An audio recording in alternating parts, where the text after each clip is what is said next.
আসসালামু আলাইকুম। তো আমরা যে সেতুটির সাইডে দাঁড়ায় কথা বলতেছি, এই সেতুটির নাম হলো কালুরঘাট সেতু। তো এই সেতুটি শুধু কালুরঘাটের ভিতরে সীমারেখা নাই। এই সেতুটির এক সাইডে পড়ছে কালুরঘাট, আর এক সাইডে পড়ছে বোয়ালখালী।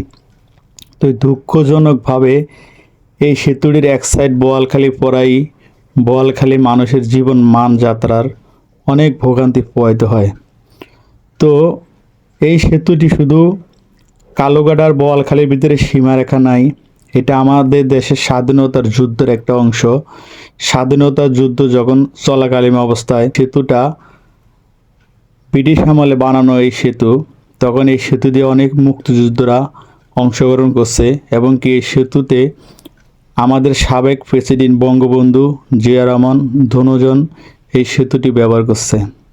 তো দুঃখজনকভাবে দিন যায়, মাস যায়, বছর যায়, দিন কাল সময় ডেভেলপ হয়, কিন্তু এই কালুঘাট ব্রিজের সেতুটা কখনো উন্নত হয় না।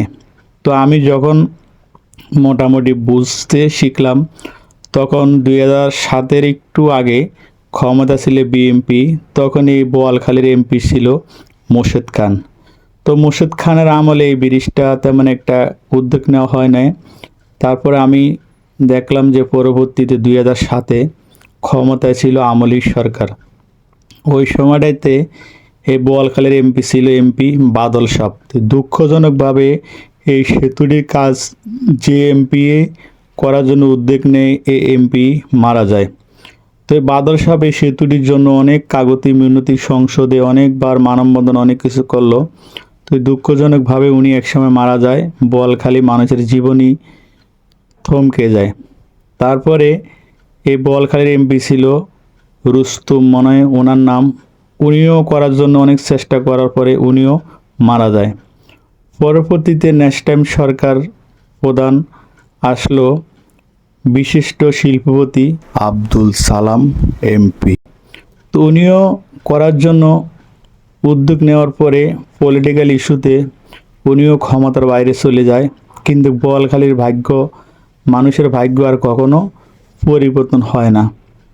তো বিশেষ করে এখন রানিং তত্ত্বাবধান সরকারের উপদেষ্টা প্রচার ডাক্তার মোহাম্মদ ইউনূস, তো উনি এই ব্রিজটা করার জন্য উদ্বোধন করে গেছে। তো আমি আকুল আবেদন জানাবো, শুধু একটা ব্রিজের জন্য বোয়ালখালী মানুষের ভোগান্তি কোনো শেষ নাই। যখন গাড়ি চলে তখন রেল চলাচল করতে পারে না, খুব দ্রুত গতিতে যাতে এই ব্রিজের কাজটা হয়ে যায়। যারা বোয়ালখালীর মানুষ আছেন, যারা এই ভিডিওটা দেখতেছেন, তারা বেশি বেশি করে আমাদের এই চ্যানেলটা সাবস্ক্রাইব করবেন এবং কি আমাদের ভিডিওটা বেশি করে শেয়ার করবেন, কারণ আপনাদের জন্য এই ভিডিওটা বানানো। তো থ্যাংক ইউ সবাইকে। আল্লাহ হাফেজ।